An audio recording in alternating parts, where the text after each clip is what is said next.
What's up guys, welcome to another Mark Hashim video. Today in the Arab Fact series we're going to cover the beautiful Morocco, officially the Kingdom of Morocco, or Al-Mamlakatul Maghribiya, the Western Kingdom, or Al-Maghrib, which translates as something like where the sun sets, or simply the West. In French, it's the Royaume du Maroc. And in Amazigh, Tagildit nil Maghrib, written like this. Isn't it amazing? If I pronounce that correctly. So Morocco is a country located in the west of North Africa with a population of about 36 million people. Now the official languages are Arabic and Berber, otherwise known as Standard Moroccan Amazigh, or Tamazight, which is in the family of the Berber or Amazigh languages, mainly in North Africa. And it's quite different from Arabic and Semitic languages, although they all have their ancient roots in what's called the Afro-Asiatic language family. Hello, for example, is Azul or Ahul. Greetings is Tizulin or Tihlawin. Now, aside from the official languages, you'll find the Moroccan Arabic dialect widely spoken, which is known as the Darija, as well as French.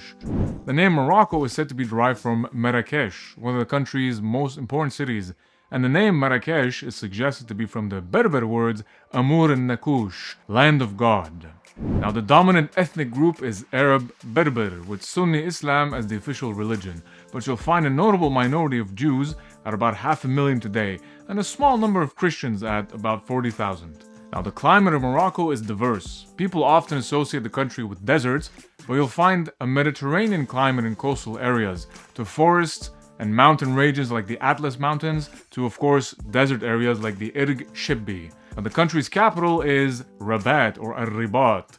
Rabat was founded in the 12th century by Abd al-Mu'min of the Almohad Caliphate, and its name Rabat referred to an Islamic fortification, Ribat. In 1146, Ya'qub al-Mansur turned it into its capital and built the Qasbatul Widaya, which is currently recognized as a UNESCO World Heritage Site, along with the Hassan Tower or Somatu Hassan, which is the minaret or manara of an incomplete mosque in the city.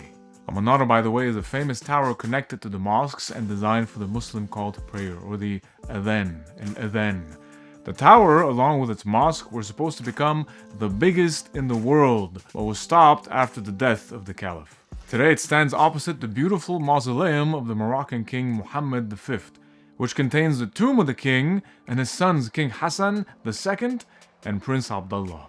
And it was completed not long ago, just in 1971. And Rabat is where you'll find the Mawazine International Music Festival, held annually, which brings famous artists from all around the world, as well as local artists. Fun fact, Rihanna in 2013 broke records when she attracted a huge crowd and performed in front of 150,000 people. Okay, now for some history. The region of Morocco has been inhabited for a long time. Recently, fossils were discovered which dated back to more than 300,000 years. Another several thousand years forward, and we find Phoenicians expanding all around the Mediterranean and establishing colonies in Morocco, including the ancient Lixus, settled in the 7th century BC, and Mogador Island, where you'll find Phoenician artifacts dating back to that time. Morocco later came under Carthaginian rule, and then the Berber kingdom of Mauritania, not Mauritania, not the same thing, before coming under the control of the Roman Empire. Several centuries later, Muslims appear and take over the region, starting with the Umayyad Caliphate, being eventually replaced by the Idrisid dynasty, establishing the city of Fez as its capital, where the oldest university in the world is built, by the way. Wait, what? Yes, Al-Qarawiyyin, the University of the Qarawiyyin, which is, according to UNESCO and the Guinness World of Records, the oldest existing, still operating higher educational institution in the world. Bam! And guess what else? It was founded by Fatima al-Fihri in 859. Hundreds of years later put the region in territorial conflict and resistance against Spain and Portugal, which is why you'll find the Portuguese city of El Mazagan or El Jadida, one of the 7 wonders of Portuguese origin in the world. The Ottoman Empire also attempted to take over the region, but failed, and Morocco came under the rule of the Alawid dynasty to this day. Fun fact, Morocco in 1777 became the first nation to recognize the independence of the United States. Sultan Muhammad III declared that American merchant ships would be under the kingdom's protection while sailing the Atlantic Ocean, because the ships were often getting attacked by pirates. The result is the Moroccan-American Treaty of Friendship, which is the US's oldest non-broken friendship treaty, signed by the Sultan himself, John Adams, and Thomas Jefferson. Isn't that something? Mind-blowing. Now, in the early 20th century, Morocco became entangled in territorial disputes between European empires because of colonial interests, before finally achieving independence officially in 1956.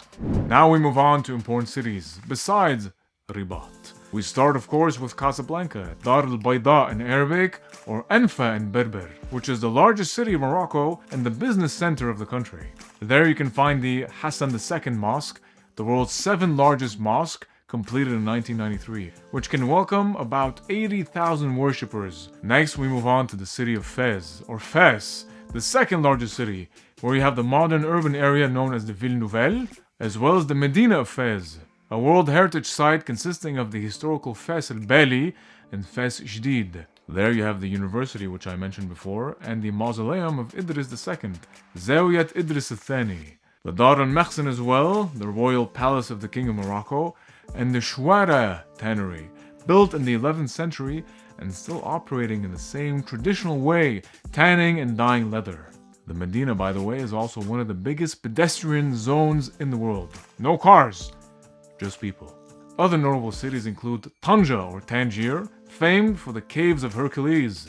There is also where you find the Tangier American Legation, the longest American-owned property outside the US, which serves to commemorate diplomatic relations and the historic bond between Morocco and USA.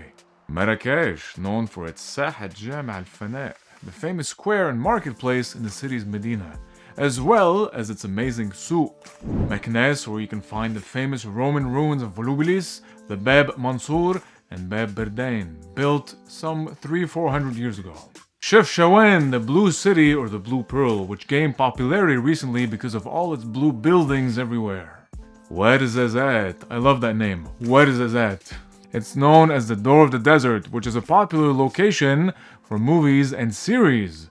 Lawrence of Arabia, The Mummy, Gladiator, and Game of Thrones. All filmed there. Now here's another fun fact. The city also has a solar power station called the Ouarzazate Power Station, which was co-funded by the Arab League. Now on to culture. Morocco is known for having a rich and diverse culture that often is a blend of its historical influences, like the Arabic styles of Sha'bi and Aita music, the Amazigh music like Reggada and Ahwash, which brings a blend of dance, singing, poetry, drums, and Ahidus, the traditional dances of Berber tribes. Gnawa is another really cool example of traditional Moroccan music, which is religious and often used for rituals and dedicated to prayer, and is found also in the country's North African neighbors.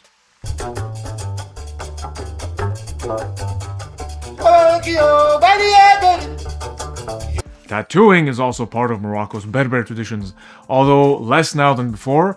It was generally used for tribal identification, beauty, and protection. Okay, now for architecture, you have the classic Moroccan Riad, which is a traditional Moroccan style of houses or townhouses, which are built around an inner courtyard with plants and a fountain that make it into a private garden. Zalige is also classic Moroccan. It's mosaic tileworks that are found on all kinds of structures. For clothing, you have the traditional Djellaba, which is a loose-fitting robe often worn by men and women, also worn in neighboring countries. Although you'll find people also in modern urban clothes, like the king himself wearing a suit, for example. Now, food. Couscous, delicious couscous. It's a staple in Morocco, and it's usually found with beef and vegetable meals, accompanying it in a large dish called the tagine. Harira, which is a delicious stew or soup, which I had the privilege of eating many times. Zalouk, which is a salad of cooked eggplant and tomatoes. For dessert, you have the Kab el-Ghazal, which is a traditional Moroccan dessert made with dough and almond paste. Now tea. We have to talk about tea. Green tea with mint, Shai el-Maghribi bin-Na'na. Mint tea is very popular in Morocco, and for them, brewing and drinking tea is a great tradition that signifies hospitality and friendship, and is done with a lot of care. Sometimes it even takes a ritualistic and artful form. Now, a few notable people include Abdelkarim Ghallab, a Moroccan political journalist, cultural commentator and novelist, whose work had a significant impact in the field. His famous book, We Have Buried the Past, was the first breakthrough Moroccan novel written in Arabic instead of French. It was written after the country gained its independence and reflects the social changes that were happening during that time. Leila Abu Zaid is another important one because she was the first female Moroccan literary figure to have her work translated from Arabic to English. She often tackled issues like poverty, family, and modern versus traditional culture, and women's issues. Okay, fun facts. In 2013, more than 10 million tourists visited Morocco. By 2015, 23 Moroccan beaches achieved the Blue Flag rating for their water quality, wastewater management, and environmental education. Africa's largest wind farm is located in southwestern Morocco, Tarfaya Wind Farm, comprising 131 wind turbines of 2.3 megawatts each. So hats off to Morocco for its sustainable endeavors. Next fact, the most popular sport in Morocco is football, or soccer for Americans, and qualified 5 times for the FIFA World Cup. Every year on July 30th, Moroccans celebrate Throne Day, which is the holiday that commemorates the day the current king ascended to the throne. Alright, there you have it, some wonderful facts about Morocco. Thanks for watching, guys. Let me know what you thought was most interesting. And don't forget to like, share, and subscribe for more educational, culture, entertainment, and motivational. Big thank you, by the way, to our newest patrons, Zarg, Sarah, Pierre, Yemen, and LJ. I really appreciate the support. Check out my Patreon page if you want to support me some more and get access to bonus content like extended videos, Q&As, plus you get to join my special community. Don't forget to leave a comment, question, or suggestion below or on my Instagram. Thanks for watching, guys. Take care.